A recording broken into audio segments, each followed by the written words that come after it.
Good morning guys. இன்றைக்கி என்னோடய தலைப்பு வந்து நம்ம கரைசல்கள் பற்றி பார்ப்போம். கரைசல் அப்படின்னாலே 2 அல்லது அதற்கு மேற்பட்ட கலவைகள் வந்து ஒன்றா கலந்து உருவாக்குறது தான் கரைசல் அப்படின்னு சொல்கிறாங்க. இது வந்து அறிவியல்லையும் சரி, அன்றாட வாழ்விலும் ரொம்ப முக்கியமான பங்கை நமக்கு இது கொடுத்துட்ருக்கு. எடுத்துக்காட்டாக இப்போது நம்ம வந்து ஒரு ஒரு குப்பைகளை வந்து எரிக்கும் பொழுது திட கார்பன் டை ஆக்சைடு, மோனாக்சைடு மற்றும் சில வாயுக்கள் வந்து கொண்ட கலவைகள்லாம் வந்து கரைசலை வந்து உருவாகுது, திட கரைசலாக உருவாகுது அப்படின்னு சொல்கிறாங்க. சில கலவைகளில் இருக்கிற கூறுகளை வந்து நம்மளால் பிரிக்க முடியும். சில கரைசலில் கலவையில் இருக்கிற கூறுகளை வந்து நம்மளால் பிரிக்கவே முடியாது. எடுத்துக்காட்டு வந்து நீரும் உப்பும் எடுத்துக்கலாம். அதே மாதிரி இன்னொரு இதில் நீரும் மணலும் எடுத்துக்கலாம். நீரும் மணலும் வச்சு நம்ம வடிகட்டுறது மூலமாக நம்ம அதை அழகாக பிரிக்கலாம். அதுவே நம்மளால் உப்பும் நீரும் சேர்ந்த கலவையை வந்து கரைசலை வந்து நம்மளால் பிரிக்கவே முடியாது. ஏன்னா அந்த உப்பும் நீரும் கரைஞ்சி ஒரு படித்தான கரைசலை வந்து உருவாக்குறதுனால நம்மளால் அது பிரிக்கவே முடியாது அப்படின்னு சொல்லலாம். நான் எடுத்துக்காட்டு சொன்ன மாதிரி தண்ணியில் உப்பு போட்டு நம்ம கரைச்சா அந்த கலவையை வந்து நம்மளால் அதில் இருக்கிற கூறுகளை வந்து நம்மளால் பிரிக்கவே முடியாது. தனித்தனியாக, அதாவது உப்பையும் தனியாக நீர் தனியாக பிரிக்கவே முடியாது. இப்போ கரைசலுடைய வரையறை அதுதான், கரைப்பான் மற்றும் கரைப்பொருள் ஆகியவை ஒன்றோடு ஒன்று சமமாக கலந்து உருவாக்கும் ஒரு படித்தான கலவை தான் கரைசல் ஆகும் அப்படின்னு சொல்கிறாங்க. கரைப்பான்னா சால்வெண்ட், நம்ம எந்த பொருளை கரைக்க போகிறோமோ அது இதில் வந்து உப்பு எடுத்துக்கலாம். உப்பு தான் நம்ம கரைக்க போகிறோம்னா அது வந்து கரைப்பான், சால்வெண்ட் அப்படி சொல்லலாம். கரைப்பொருள் அப்படின்னா எதில் நம்ம கரைக்கிறோம், தண்ணியில் கரைக்கிறோமா, இந்த மாதிரி எதில் கரைக்கிறோமோ அதுதான் நம்ம கரைப்பொருள், சாலிட் அப்படின்னு சொல்கிறோம். அப்புறம் கரைசலுடைய பண்புகள் அது எப்படிலாம் இருக்கும் அப்படின்னா, ஒரு படித்தான பண்பாக தான் இருக்கும், ஒரு படித்தான கலவையாக தான் இருக்குமே, பிரிக்க முடியாத கலவைகளாக தான் அது இருக்கும் அப்படின்னு சொல்கிறாங்க. கரைப்பொருள் வந்து முழுமையாக வந்து கரைப்பானில் கரைஞ்சி இருக்கும். கரைப்பொருளுடைய துகள்கள் வந்து ரொம்ப ரொம்ப ரொம்ப சின்னதாக இருக்கும்னு சொல்கிறாங்க. கண்ணுக்கு அதை வந்து கண்ணால் தனித்தனியாக பார்க்கவே முடியாது. வடிகட்டுதல் மூலமாகவும் பிரிக்க முடியாது. நம்ம உப்பும் மணலையும் வடிகட்டி பிரிக்கிறதுனால அது இங்கே கரைசல் அப்படின்னும் நம்மளால் ஏற்றுக்க முடியாது. அடுத்து ஒளிச்சிதறல், அதில் வந்து ஒளிச்சிதறல் ஏற்படவே படாது. நீண்ட நேரம் வச்சா கூட அந்த துகள்கள் வந்து அடியில் தங்காது. இப்போ நம்ம மணல்லாம் வந்துட்டு தண்ணியில் போட்டு நம்ம வச்சோன்னா அதனுடைய துகள் வந்து அடியில் தங்கும். ஆனால் இப்போ இருக்க நம்ம உப்பும் தண்ணியும் கரைச்சோன்னா அதில் இருக்க அந்த துகள் வந்து அடியில் தங்காது. இது வந்து ஒரு நிலையான கலவையாக இருக்கும் அப்படின்னு சொல்கிறாங்க.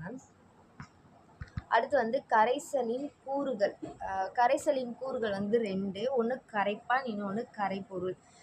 கரைப்பான் அப்படின்னா கரைப்பொருளை கரைக்கும் பொருள் அதிக அளவில் இருக்கும், கரைசலில் இயற்பியல் நிலையை நிர்ணயிக்கும்.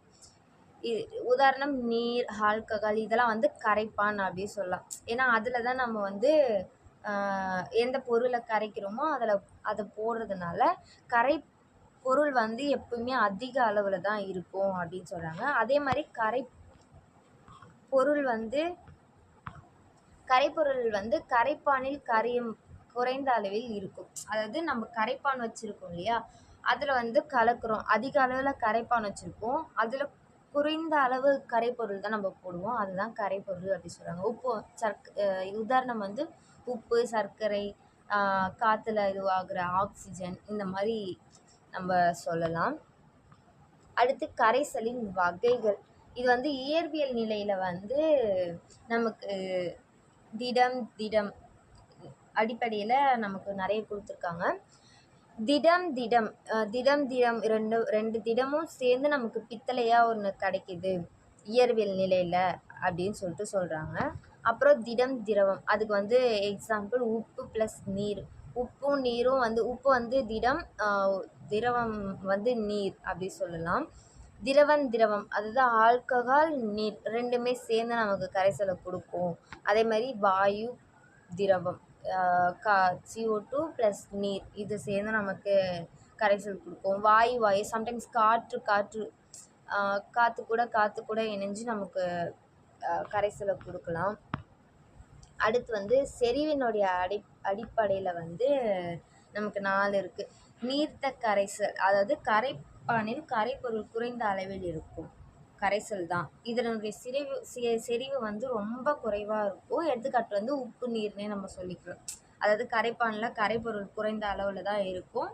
அதனுடைய செறிவு வந்து ரொம்ப சின்னதாக இருக்கும் அப்படின்னு சொல்லிட்டு சொல்லலாம். அடுத்து செறிந்த கரைசல், அது வந்து கரைப்பானில் கரைப்பொருள் வந்து அதிக அளவில் இருக்கும். எடுத்துக்காட்டு இப்போது நம்ம வந்து தண்ணியில் வந்துட்டு அதிக அளவு சர்க்கரை போடுறது, இந்த மாதிரி எடுத்துக்காட்டுலாம் இதுக்கு சொல்லலாம். அடுத்து வந்துட்டு செறிவுற்ற கரைசல், இது வந்து குறிப்பிட்ட வெப்பநிலையில் அதிக அளவு கரைப்பொருள் கரைந்துள்ள கரைசல்.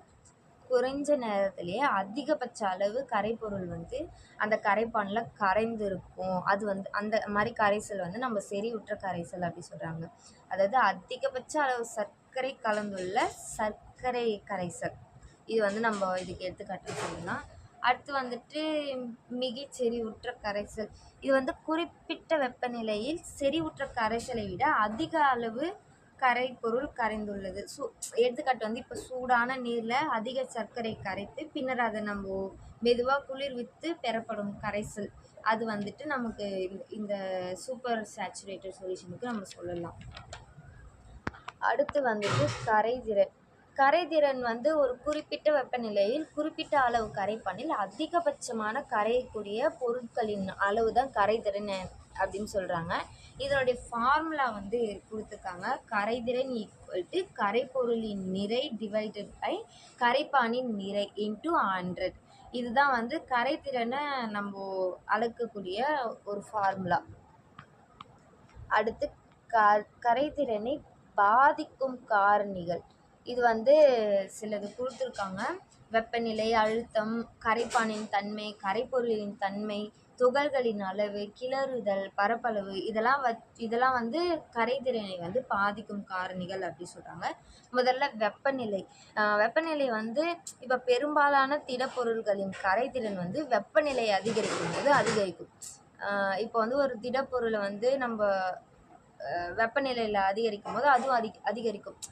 எதனாலனா வாயுக்களின் கரைதிறன் வந்து வெப்பநிலையை அதிகரிக்கும் போது அது குறையிறதுனால நமக்கு அந்த வெப்பநிலை வந்து அதிகரிக்கும் அப்படின்னு சொல்கிறாங்க. எடுத்துக்காட்டு வந்து சர்க்கரையை சூடான நீரில் வந்து நம்ம இது கரைக்கிறது. சர்க்கரை வந்து நம்ம இப்போது குளிர்வித்த நீரில் நம்ம கரைக்கும் பொழுது கரைகிற நேரத்தை விட நம்ம சூடான நீரில் நம்ம சர்க்கரையை கரைக்கும் போது நேரம் வந்து குறையும். ஆனால் சீக்கிரமான நேரத்தில் வந்து அது கரைஞ்சி முடிஞ்சிடும் அப்படின்னு சொல்கிறாங்க. அதனால் இது வெப்பநிலை வந்து பொறுத்து இருக்குது அப்படின்னு. அடுத்து வந்து அழுத்தம். இப்போ வந்து திடம் மற்றும் திரவ பொருட்களின் கரைதிறனில் அழுத்தத்தின் தாக்கம் மிக குறைவு. எடுத்துக்காட்டு வந்து குளிர்பானங்கள், கார்பன் டை ஆக்சைடு, அந்த குளிர்பானங்களில் இருக்கிற கார்பன் டை ஆக்சைடு அதிக அழுத்தத்தால் கரையப்படுகிறது. அழுத்தம், இப்போ வந்து நம்ம ஒரு ஜூஸ் பாட்டில் இருக்குதுன்னு வச்சுக்கோங்களேன், அதில் வந்து அழுத்தம் தான் நிறைய இருக்கும். ஏன்னா அது குளிர்பானம்ன்றதுனால அதில் கார்பன் டை ஆக்சைடு ரொம்ப அதிகமாக இருக்கும். அதனால் அந்த அழுத்தம் வந்து இருக்கும். நம்ம டக்குன்னு அந்த பாட்டிலை ஓப்பன் பண்ணும்போது நமக்கு வெடிக்கிற மாதிரி சம்டைம்ஸ் நடக்கும். இது வந்து அழுத்தம் காரணமாக இது பாதிக்குது அப்படி சொல்கிறாங்க. அடுத்து வந்து கரைப்பானின் தன்மை. கரைப்பானின் தன்மை வந்து இப்போ வந்து கரைப்பானின் தன்மையும் கரைப்பொருளின் தன்மையும் நான் ஒன்றாவே சொல்கிறேன். கரைப்பொருள் தன்மை வந்து ஒத்ததில் கரையும், லைக் டிசால்வ்ஸ் லைக் என்ற கொள்கை வந்து பொருந்தும் அப்படின்னு சொல்கிறாங்க.